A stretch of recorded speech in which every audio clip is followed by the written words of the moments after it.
అలా అయితే అచ్చం నీకోసం అక్క చేసినట్టన్నమాట. జత కలిసే జగములు రెండు జత కలిసే.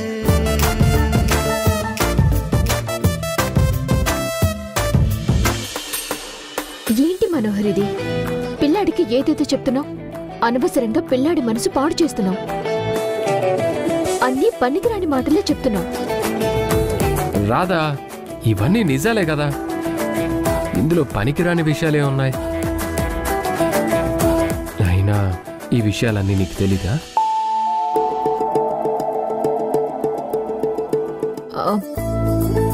అవన్నీ నాకు తెలీదు మనోహర్. రోషన్, ఇవన్నీ ఒట్టి మాటలు. నువ్వివేమీ పట్టించుకోకు.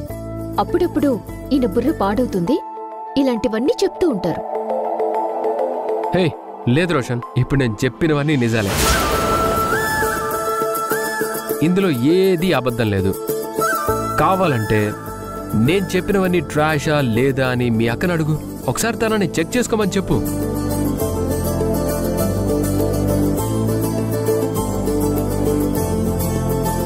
మీరు లవ్ మ్యారేజ్ చేసుకున్నారు కాబట్టి మీకు అన్ని విషయాలు తెలుసు.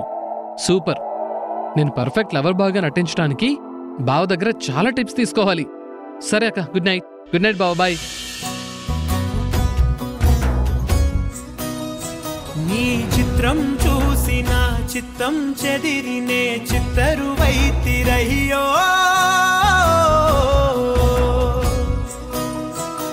ఇదేంటి నేను ఇలా ఫీల్ అయిపోతున్నాను? చిచి, నిన్నే ఎంచుకుందిరయ్యో. నీ చిత్రం చూసి నా చిత్తం చెదిరినే చిత్తరువైతిరయ్యో. ఇంచు ఇంచులోన పొంచి ఉన్న ఈడు నిన్నే ఎంచుకుందిరయ్యో.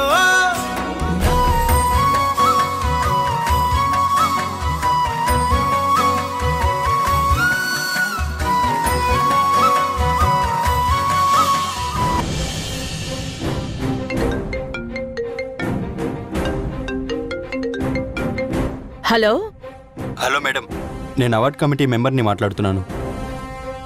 చెప్పండి. మీ ఇన్స్టిట్యూట్ మీద వచ్చినవన్నీ రూమర్స్ అని క్లియర్గా అర్థమైంది మేడం. ఆ రూమర్స్ అన్నీ పోయినందుకు ముఖ్యంగా మీకు congratulations madam. Thank you so much. 2 రోజుల్లో మీకు అవార్డు ఇవ్వాలని కమిటీ నిర్ణయం తీసుకుంది. ఆ విషయం చెప్పాలనే మీకు ఫోన్ చేశాను. చాలా సంతోషం అండి. మీరు 2 రోజుల్లో ఢిల్లీ వచ్చేలా ప్లాన్ చేసుకోండి మేడం. మిగతా ఏర్పాట్లన్నీ చేసి నేను అప్డేట్ చేస్తాను. థ్యాంక్ యూ అండి. అలాగే. ఏంటి దేవకి, మొహం ఆనందంతో వెలిగిపోతుంది? అవునండి, నాకు చాలా ఆనందంగా ఉంది.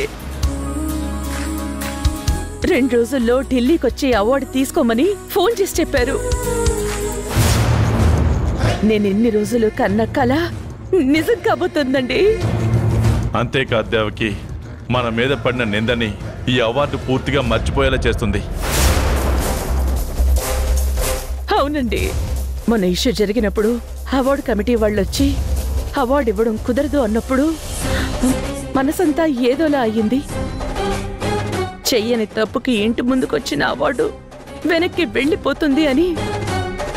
కానీ ఈ రోజు వాళ్లే కాల్ చేసి 2 రోజుల్లో అవార్డు తీసుకోమనేసరికి ఆనందంతో మనసంతా నిండిపోయిందండి.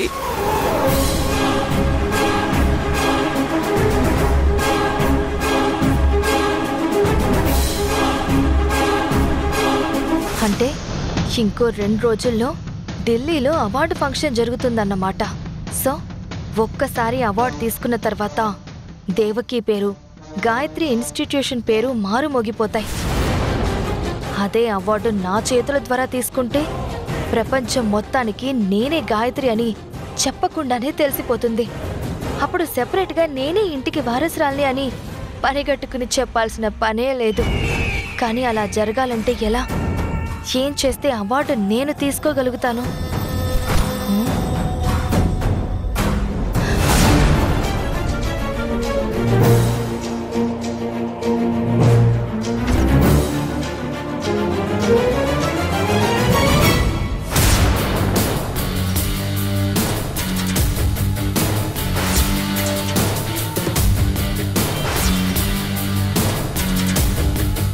అమ్మా గాయత్రి, ఏంటమ్మా ఒక్కదానివే ఆలోచిస్తున్నావు?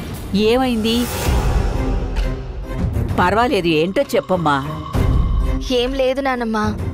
అమ్మా నాన్నలు 2 రోజుల్లో అవార్డు తీసుకోవడానికి ఢిల్లీ వెళ్తున్నారు కదా. వాళ్ళని చూస్తుంటే నాకు చాలా గర్వంగా ఉంది నానమ్మ. నేను కూడా వాళ్ళల్లాగా బాగా కష్టపడాలి. ఎప్పటికైనా అలాంటి అవార్డు నేను కూడా తీసుకోవాలి నానమ్మ. నువ్వు సాధిస్తావు గాయత్రి. నువ్వు దేవకి వాసుదేవుల కూతురివి. నీకు వాళ్ళలాంటి ప్రతిభే ఉంది. నువ్వు తప్పకుండా సాధిస్తావు. కరెక్ట్ నానమ్మ. కానీ ఆ అవార్డు అమ్మ వాళ్ళు తీసుకునేటప్పుడు వాళ్ళ పక్కనే ఉండి ఆ గౌరవాన్ని అదే వేదికపై పంచుకోవాలి అని మనసులో కోరికగా ఉంది నానమ్మ. కానీ ఏం చేస్తాం, కుదరదు కదా. నేను కూడా అందరిలాగే ఇంట్లో టీవీలోనో లేదంటే ఢిల్లీలో స్టేజ్ కింద కూర్చుని చూడగలను. కానీ అమ్మ వాళ్ళతో ఆ స్టేజ్ని పంచుకోలేను కదా నానమ్మ. పిచ్చి పిల్ల, నువ్వు ఆశపడాలే గాని వేదిక మీద కాదమ్మా. ఆ అవార్డుని నీ చేతుల మీదుగా తీసుకుంటాం. నేను వదిలిన బాణం ముసల్దానికి కరెక్ట్గా తగిలింది. ఇప్పుడు మరింత డ్రామా ప్లే చెయ్యాలి. పిచ్చి నానమ్మ, అది నువ్వు నేను అనుకుంటే సరిపోదు, అమ్మా నాన్నలు అనుకోవాలి. ఎందుకు అనుకోరు? ఆ అవార్డు నువ్వు తీసుకుంటానంటే వాళ్ళకి మాత్రం ఆనందంగా ఉండదా? నిజంగా అది జరుగుతుందా నానమ్మ? ఒకవేళ అదే గాని జరిగితే నాకంటే అదృష్టవంతురాలు ఇంకెవ్వరూ ఉండరు.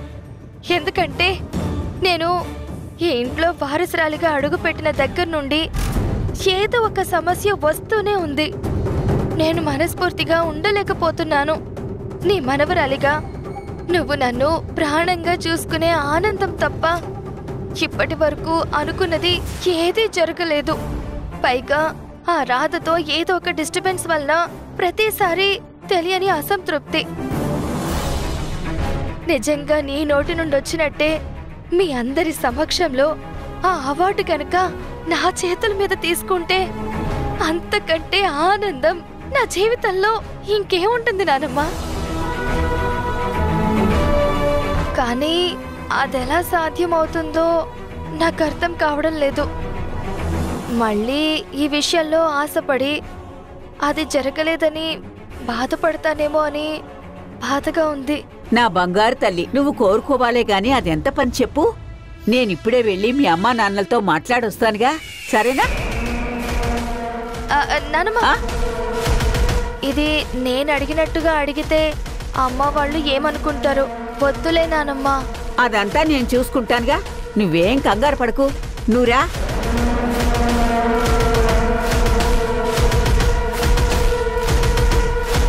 నువ్విక్కడే ఉండు.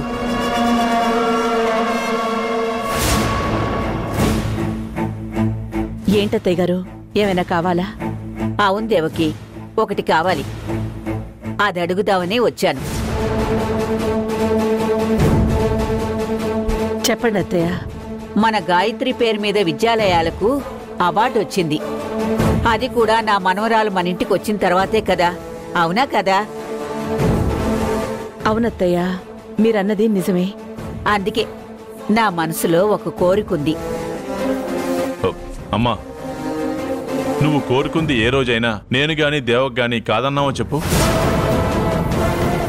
నీ కోరికేంటో చెప్పమ్మా. ఆ ధైర్యంతోనే అడుగుతున్నాను వాసు. ఆ అవార్డుని గాయత్రి తీసుకుంటూ ఉంటే చూడాలని నాకు ఆశగా ఉంది. అది అడుగుదామనే వచ్చాను. మీరేమంటారు ఇంతకీ? అదేంటత్తయ్య గారు, దీనికోసమా మీరింతగా ఆలోచిస్తోంది? మన ఇంటికొచ్చిన అవార్డు మనలో ఎవరో ఒకరిని తీసుకుంటే ఏముంది?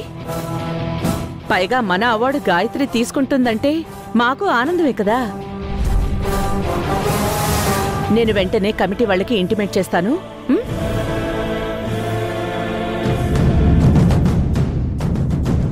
హలో మేడం, చెప్పండి. ఏం లేదండి, చిన్న అప్లికేషన్. మాకు అనౌన్స్ చేసిన అవార్డ్ నా కూతురు గాయత్రి తీసుకుంటుంది. పర్వాలేదు మేడం, అలాగే కానివ్వండి. గాయత్రి గారికి సంబంధించిన డీటెయిల్స్ అన్ని పంపండి. మీ ఇన్స్టిట్యూట్లో తాను ఏ పొజిషన్లో ఉన్నారో అని ఆ డీటెయిల్స్ అన్ని కావాలి మేడం.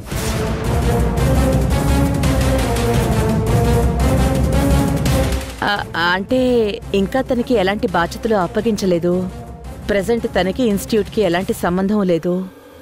సారీ మేడం, ఈ అవార్డు తీసుకోవాలంటే ఖచ్చితంగా ఇన్స్టిట్యూట్లో ఏదో ఒక హైయర్ పొజిషన్లో ఉండి ఉండాలి, లేదంటే రూల్స్ ఒప్పుకో.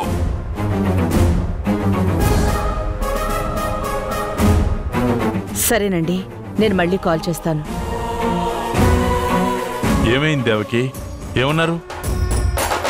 మన గాయత్రి మన ఎడ్యుకేషన్ ఇన్స్టిట్యూట్లో ఏ పోస్ట్లో ఉందో దాని డీటెయిల్స్ అన్నీ పంపించమని చెప్పారు. అలా ఉంటేనే గానీ అవార్డు ఇవ్వడం కుదరదు అన్నారు. అవునా? మరి ఇప్పుడు ఏం చేద్దాం దేవకి? అదే ఆలోచిస్తున్నానండి. మన గాయత్రిని మన ఇన్స్టిట్యూషన్స్కి ఎండీని చేస్తే ఎలా ఉంటుంది? తనకి ఓ బాధ్యత అప్పగించినట్టుంటుంది. అత్తయ్య గారి కోరిక కూడా తీరినట్టవుతుంది. మంచి ఆలోచన దేవకి, అలాగే చేద్దాం. మన గాయత్రికి అథారిటీ అప్పచెప్దాం ఎండీగా.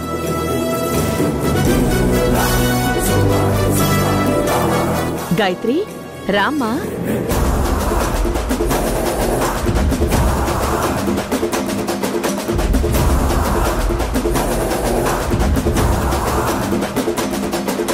సరే మరి, అలాగే ఇంట్లో వాళ్ళందరికీ చెప్పి లాయర్ గారు అడ్వైస్ తీసుకుందాం. పద పదండి పదండి.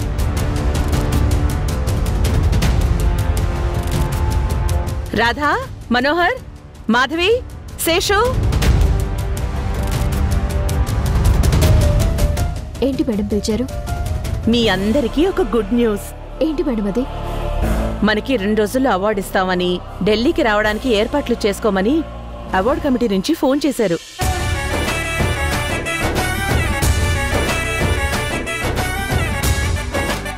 Congratulations madam. Thank you Radha. Congratulations, madam. Thank you Manohar.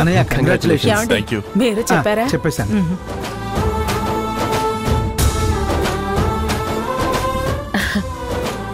ఈ అభినందనలు మీకే చెందాలి రాధా. ఎందుకంటే ఈ అవార్డు రావడానికి కానీ మళ్ళీ వెనక్కి వెళ్తున్న అవార్డుని వాళ్ళ అనుమానం తీర్చి వాళ్ళు మనకిచ్చిన 24 గంటల్లోనే మన మీద కుట్ర జరిగిందని నిరూపించావు. అందుకే ఇదంతా సాధ్యం అయింది. అదేం లేదు మేడం, నా పని చేశానంతే. ఇదంతా మీ కృషి, మీ కళ.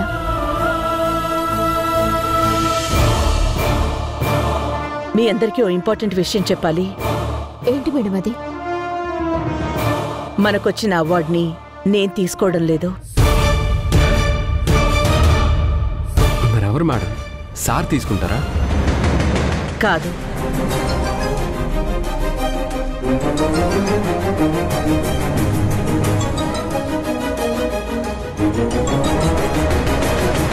నేను ఈ ఇంట్లో చేస్తున్న చాకరీని గుర్తించి నన్నే అవార్డు తీసుకోమని చెప్తుందేమో.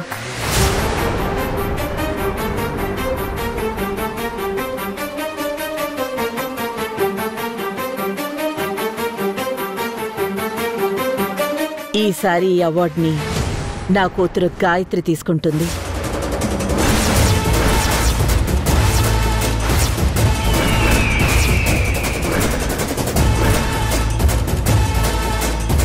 ఇదంతా విని మీరు ఆనందిస్తారనుకున్నాను, కానీ మీరేంటి షాక్ అవుతున్నారు? ఓ, గాయత్రి ఇన్స్టిట్యూషన్స్ లో ఎలాంటి పదవి లేని గాయత్రికి అవార్డు ఎలా ఇస్తారనే కదా మీ అనుమానం? పాపం కమిటీ వాళ్ళకి కూడా సేమ్ డౌట్ వచ్చింది. అందుకే మీ మేడం, నేను, అమ్మ కలిసి ఒక నిర్ణయం తీసుకున్నాం. ఏంటి సార్ అది? ఆ చక్కటి నిర్ణయాన్ని దేవకి చెప్తే బాగుంటుంది. చెప్పు దేవకి.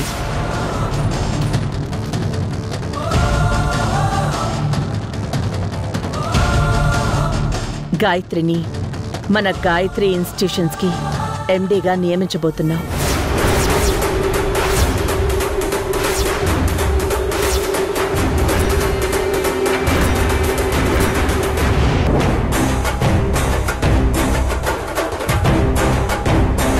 నేను ఎండి అనగానే పాపం రాధ మొహం ఎలా మాడిపోయింది.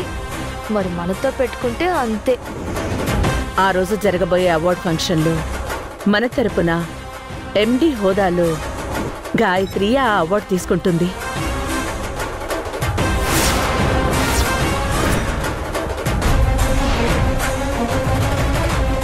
మనోహర్, వెంటనే మన లీగల్ అడ్వైజర్ని పిలిపించి దానికి సంబంధించిన ఫార్మాలిటీస్ అన్ని పూర్తి చేయి. అదేంటి మేడం, ఇప్పటికిప్పుడు తనని ఎండి చేయడం ఏంటి? సుమా అని నా మనవరాల్ని ఎండీ చెయ్యాలనుకుంటే ఇప్పుడెందుకు అప్పుడెందుకు అని అడ్డపుల్లలు వేస్తావేమిటి? అసలేంటి నీ సమస్య? సమస్య ఎండీని చేయటం కాదు మేడం, తనకి అనుభవం తక్కువ. ఇంత పెద్ద ఆర్గనైజేషన్ని హ్యాండిల్ చేయాలంటే, అది ఎండీ పొజిషన్లో అంటే ఎంత కొంత అనుభవం అవసరం కదా. అందుకే ముందు మేనేజర్ స్థాయి నుంచి పైకి తీసుకుని వెళ్తే అన్ని డిపార్ట్మెంట్ల పైన తగిన అనుభవం వస్తుందని చెప్పాను. అవన్నీ నాకు తెలీదు. అవన్నీ చూసుకోవడానికి, అవన్నీ చక్క పెట్టడానికి నీలాంటి పనివాళ్లు చాలా మంది ఉన్నారు. మెల్లమెల్లగా తనే నేర్చుకుంటుంది. నా మనవరాలు అవార్డు తీసుకోవాలని ఆశపడింది. దాని ఆశ తీర్చడం సబబ్ అనిపించింది. అది జరిగి తీరాల్సిందే. అత్తయ్య గారు, అంతా మీరనుకున్నట్టే జరుగుతుంది. మీరు టెన్షన్ పడకండి. చూడరాధా, ఎప్పటికైనా తనే మా ఇంటి వారసురాలు. పైగా ఇప్పటికే 2-3 సార్లు తనకి బాధ్యతలు అప్పగించాలి అనుకున్నాం, కానీ కుదరలేదు. అది ఇప్పుడు అనుకోకుండా జరుగుతోంది. పైగా అత్తయ్య గారు కూడా కోరుకుంటున్నారు. అందుకే మన లాయర్ని కూడా పిలిపిస్తాను. అందుకు సంబంధించిన డాక్యుమెంట్స్ అన్ని రెడీ చేయించండి. సాయంత్రంలోపు ప్రాసెస్ పూర్తవ్వాలి. గాయత్రి డీటెయిల్స్ అన్ని అవార్డ్ కమిటీ వాళ్ళకి పంపించాలి. మనోహర్, కొంచెం త్వరగా వెళ్ళి చూడు. సరే మేడం. నేను కొట్టిన దెబ్బకి పాపం రాధమొహం మాడిపోయింది. ఏం మాట్లాడాలో తెలియక షాకులో ఉండిపోయింది.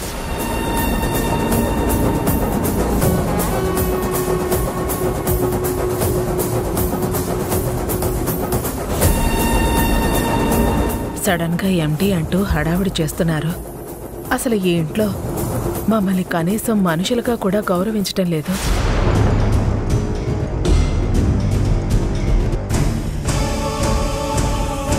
గాయత్రిని ఎండీని చేయడం ఏంటి? ఇదంతా బామ్మ నడ్డం పెట్టుకుని సత్య ఆడుతున్న నాటకం. ఇప్పుడు కానీ సత్య ఎండీ అయితే మొత్తం ఇన్స్టిట్యూషన్ ని నాశనం చేస్తుంది. ఎలాగైనా సరే ఆపాలి.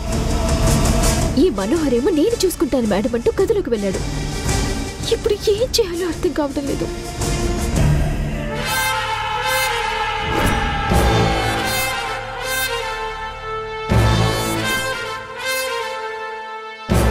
రాధా,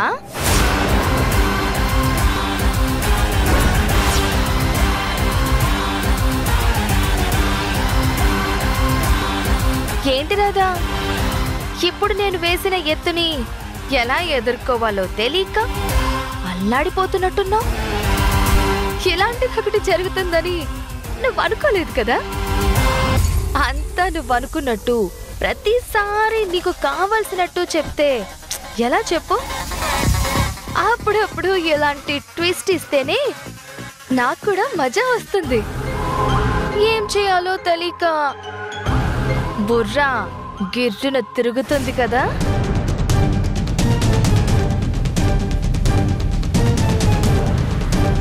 ఎన్నోసార్లు ఎన్నో రకాలుగా నాకు ఆస్తులు రాసివ్వకుండా ఆపావు. ఇప్పుడేం చేస్తావు? ఎలా ఆపుతావు? ఇప్పుడు గాయత్రి ఇన్స్టిట్యూట్కి ఎండీని అవుతున్నాను. ఇంకో 2 రోజుల్లో ఢిల్లీలో జరిగే అవార్డు ఫంక్షన్లో ఎండీ హోదాలో అవార్డు నా చేతుల మీదుగా అందుకోబోతున్నాను. నువ్వు జస్ట్ అలా చూస్తూ ఉండడం తప్ప ఏమీ చెయ్యలేదు. అవును, నువ్వు అవార్డు ఫంక్షన్ జరిగేలోపు నిజమైన గాయత్రిని పట్టుకొస్తాను, అబద్ధమైన నన్ను బయట గెంటేస్తాను అని ఏవేవో శపథాలు చేశావు కదా.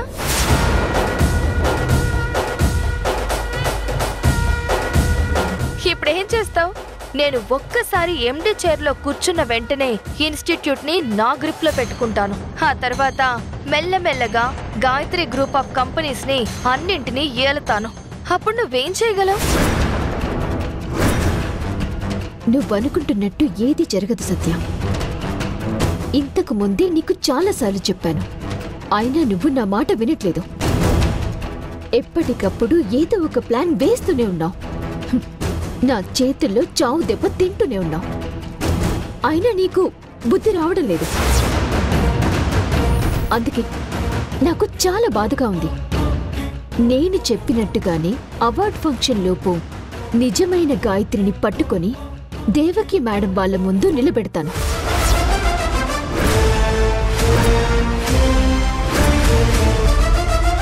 నిన్ను బయటికి గెంటేస్తాను. ఇది ఖచ్చితంగా జరిగి తీరుతుంది.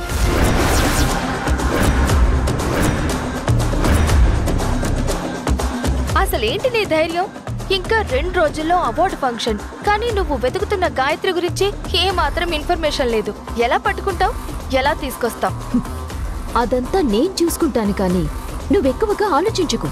ఎలాగైనా సరే నీలాంటి మోసగాళ్లకు, దుర్మార్గులకి శిక్ష పడాల్సిందే తప్ప పదవులు కట్టబెట్టకూడదు.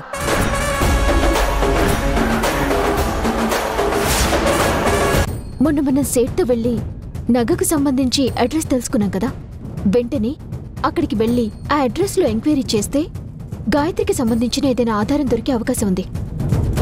గాయత్రి గారిని ఎండీని చేయడానికి అన్ని ఏర్పాట్లు చేశాం.